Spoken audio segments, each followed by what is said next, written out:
Hi guys! Welcome back to our YouTube channel. So, ayan. Ito ay yung video ko kahapon. Bali, kumuha ako ng dahon ng tanglad kasi dapat ay dadalhin ko kina Josibel. Gawa nga ng sina Judy, Cecile, Jen at Saisha ay pupunta dun kina Josibel para dalawin siya. Dahil nakauwi na nga si Josibel sa bahay nila, nakalabas na siya ng hospital. So, nagbilin si Judy na kung pwede, dalhan ko siya ng tanglad at gagawin niyang tea. Kaya yan, kumukuha ako ng tanglad para sa kanya. Pero, ang nangyari, hindi ako nakapunta dahil si Tonton ay late gumising. Bali, nakarating sila doon na 11:30. Si Tonton ay tulog that time. Kaya hindi ko siya nadala kasi nagising si Tonton ng 1:30. Tapos, pinadede ko lang siya. Then, after 15 minutes, natulog ulit. Kaya, hindi ko na ibigay itong tanglad ni Judy. Kaya sabi ko sa kanya, next time na lang, magdadala ako ng dahon. O di kaya kapag si Julie ay pupunta ng Baratpuri, papadala ko na lang kay Julie. So, kailangan to ni Judy. Bawal kasi siya magkape dahil madalas yata siyang magpalpitate. So, hindi siya nagtitake ng tea. Medyo bawas siya ngayon. Ay, ng coffee pala. Kaya medyo bawas siya ngayon ng pag-inom ng coffee. Kaya tanglad ang ginagawa niyang tea. At yun, bali, tinatanggal ko yung, may mga ano kasi siya winter. Kapag ganitong winter, nagda-dry din yung dahon ng tanglad natin. Kaya tinatanggal ko yung pinaka-brown at yung kinukuha ko yung mga may green-green lang. So, eto, inilagay ko nga siya sa plastic, binalot ko at iniready ko na nga siya sa bag. Kaso, hindi naman kami nakapunta. Dahil nga, sarap ng tulog ni Tonton kahapon, hindi ko naman siya pwedeng gisingin. Kaya yun, hindi kami natuloy pagpunta sa Bacolar kahapon.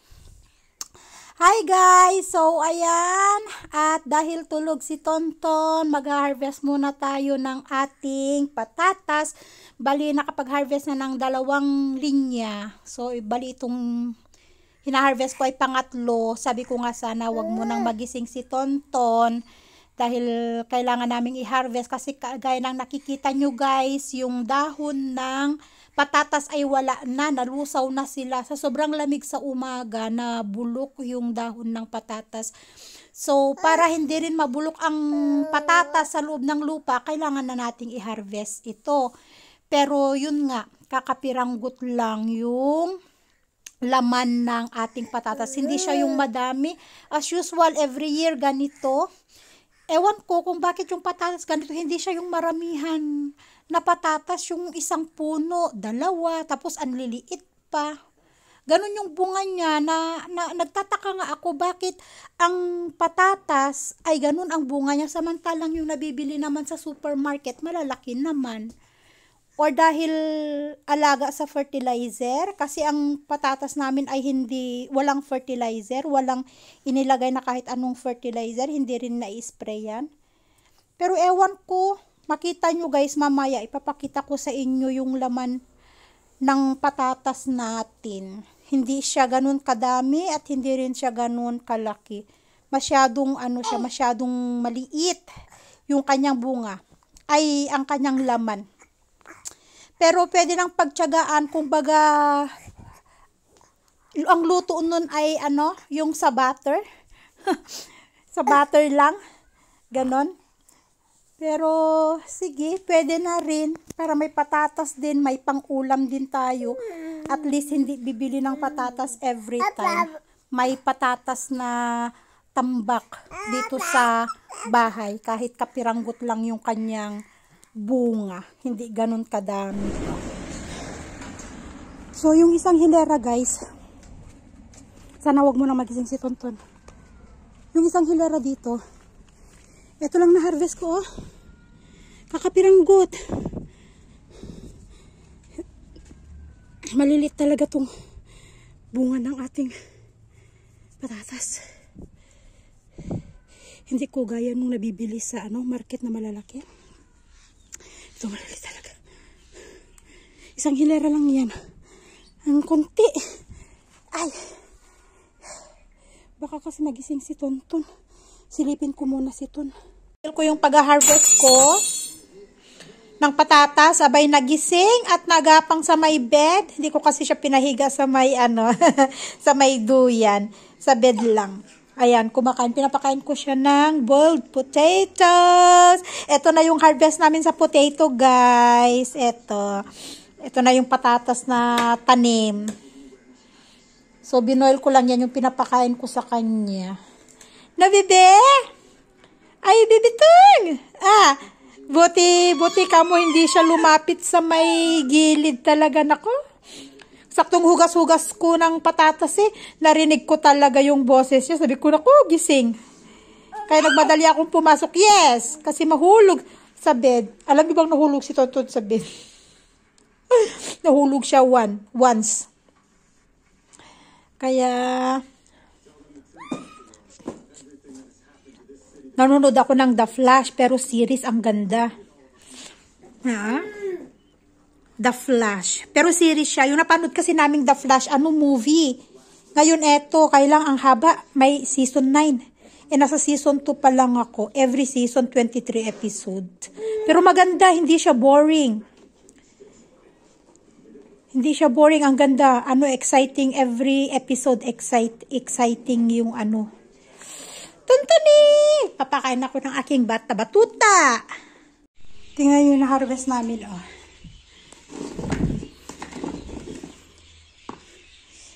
Yung 3 layer. Marami pang layer. I-harvest. So, maghahanap tayo ng ating mauulam, guys. May bunga ng mga green peas, pero bata pa sila. Parang masarap siya para sa pansit lang ihalo.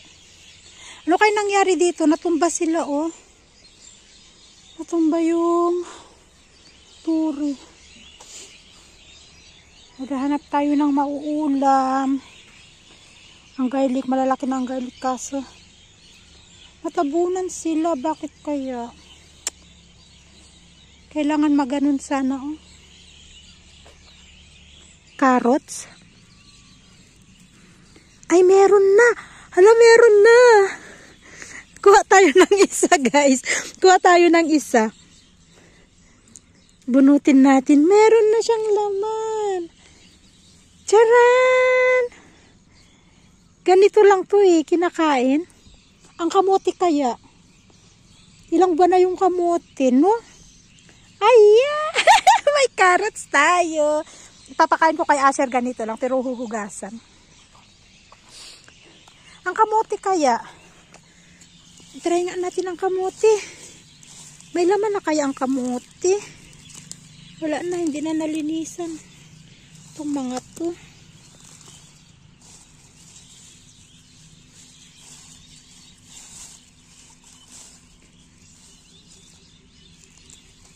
Pero hindi siya namulaklak wala. Walang bunga. Ay, walang laman. Nag-expect may laman ng ang kamote. Siguro talbusan natin. Nakakatawa naman ang ating carrots. Meron na. Ano kaya ulam? Pechay. Ang dami kong pechay dito.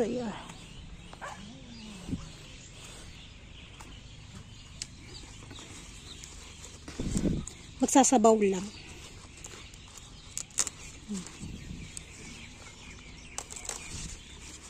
Kung hindi pecha, yung rayusag ni Ama, yun na lang ulit-ulit na ulam.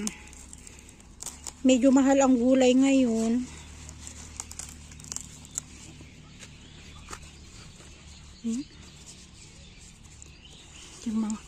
Oy! Asher, come! I will show you something!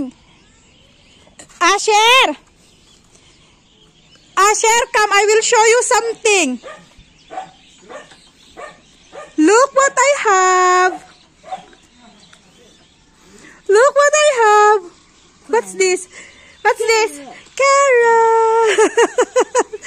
I will wash and you will eat, okay? Mag-harvest lang ako ng ulam natin, anak ko. eto lang, tapos yung malilit na patatas, pakukuluan ko lang, yun ang ulam namin. Para may sabaw. So sobrang lamig sa umaga, tignan nyo yung nangyayari guys, na ano siya, na bubulok. Ay nakukunin ko ng lahat, nabunot na. Tama na to, panghalo ko lang sa aking patatas. Ay, nabubulok sila sa sobrang lamig, tingnan nyo oh.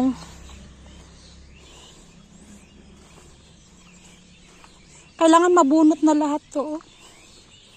Tingnan nyo, nag-yelo.